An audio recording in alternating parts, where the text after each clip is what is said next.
On a aussi prévu des équipements particuliers qui ne sont pas à bord d'autres navires, qui sont issus de l'analyse de risque, parce qu'en fait on fait une analyse de risque pour essayer de comprendre tous les risques particuliers de cet engin qui n'est pas un navire classique. Et notamment on a prévu un sifflet, enfin la corne, en fait, donc c'est ce qu'on appelle le sifflet à bord des navires, c'est ce qui fait le gros bou bou quand les bateaux sortent.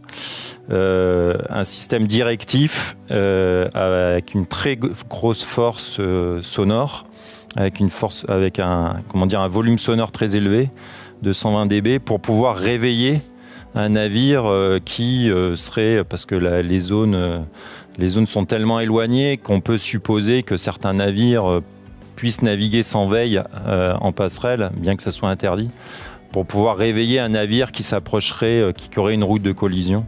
Donc voilà, on a des équipements un peu particuliers comme ça à bord de la passerelle. Et puis, on ne peut pas être